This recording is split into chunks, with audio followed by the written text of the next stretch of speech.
AP CM Chandrababu operation ఆంధ్రాకు శ్రీకారం చుట్టబోతున్నారా? ఇచ్చిన హామీల అమలుకు తేదీలను నిర్ణయించారా?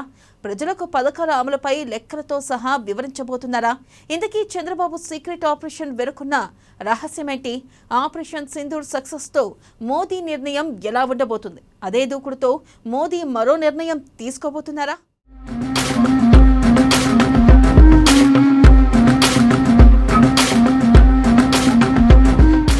ఏపీలో క్షేత్రస్థాయిలో పరిస్థితిపై చంద్రబాబు ఆరా. హామీల అమలుకై చంద్రబాబు కార్యాచరణ. త్వరలో సంక్షేమ క్యాలెండర్ విడుదల. జమిలి ఎన్నికలకు కేంద్రం కసరత్తు. నిధులు రెడీ చేసుకునే పనిలో అధికారులు. మరో 2 నెలల్లో ఉచిత బస్సు పథకం. ఎన్నికలు ఎప్పుడొచ్చినా సిద్ధంగా బాబు టీం. ప్రజల్లో అసంతృప్తి లేకుండా బాబు ప్లాన్.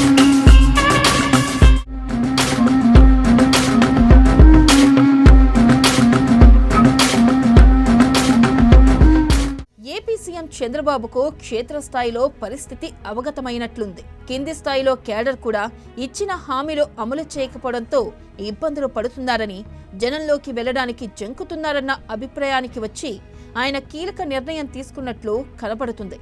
ఏడాది పాలన పూర్తయిన నాటి నుంచి ఇక జోరుగా హామీల అమలుకు కార్యాచరణను సిద్ధం చేయనున్నారు. ఇటీవల జరిగిన పొలిట్ బ్యూరో సమావేశంలో తన మనసులో మాట చెప్పకనే చెప్పారు. ఎన్నికలు ఎప్పుడైనా రావచ్చు. జమిలి ఎన్నికలకు కేంద్ర ప్రభుత్వం వెళ్లినా ఈసారి కూడా పెద్ద సంఖ్యలో స్థానాలను కూటమి సాధించాలంటే ఇచ్చిన హామీలను అమలు చేయాలని చంద్రబాబు నిర్ణయించారు.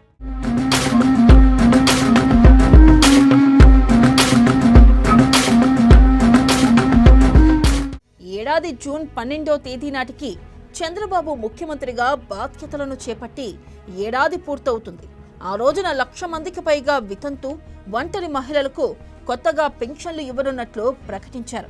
అలాగే సంక్షేమ పథకాల అమలుకు సంబంధించి తేదీలతో త్వరలో క్యాలెండర్ను విడుదల చేయనున్నారు. ఏడాది పొడవునా ఏ హామీలు ఏ తేదీన అమలు చేయనున్నామో స్పష్టంగా ప్రజల ముందు ఉంచి వారికి ఖచ్చితమైన సమాచారం అందజేయాలన్న ఉద్దేశంతో చంద్రబాబు ఉన్నారు. 6 ఆ రోజు ఆ హామీని అమలు చేసేలా అధికారులకు కూడా ఆదేశాలను జారీ చేయనున్నారు. అందుకు అవసరమైన నిధులను కూడా రెడీ చేసుకునేందుకు అధికారులకు కొంత సమయం ఇవ్వాలని నిర్ణయించారు.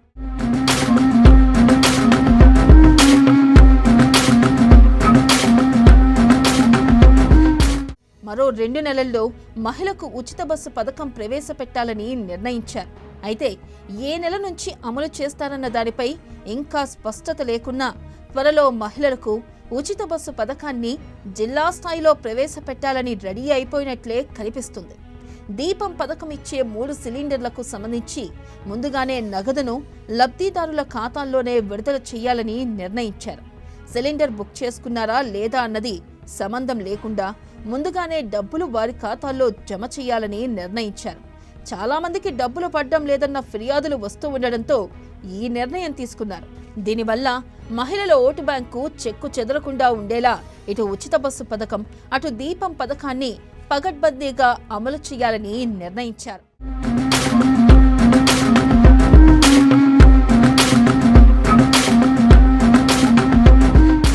మొత్తం మీద చంద్రబాబు ఎన్నికలు ఎప్పుడొచ్చినా పార్టీ శ్రేణులను సిద్ధం చేయడంతో పాటు ఓటు బ్యాంకు కూడా పటిష్టపరిచేందుకు సన్నాహాలు చేసుకుంటున్నారు. పాక్ భారత్ ఉద్రిక్తతల నేపథ్యంలో జరిగిన ఆపరేషన్ సింధూర్ సక్సెస్ కావడంతో మోదీ ప్రభుత్వం ఎప్పుడైనా ఎన్నికలకు వెళ్లే అవకాశం ఉందని కూడా చంద్రబాబు అనుమానిస్తున్నారు. జమిలి ఎన్నికలు 2027 లేదా 2028లో వచ్చినా ప్రజల్లో అసంతృప్తి లేకుండా అన్ని రకాలుగా గ్రౌండ్ను చంద్రబాబు ప్రిపేర్ చేస్తున్నారు. ఈసారి కూటమితోనే ఎన్నికలకు వెళ్లాల్సి ఉంటుంది. అందుకు తగినట్లుగా ముందస్తు ఏర్పాట్లు చేసుకుంటున్నట్లే కనపడుతుంది.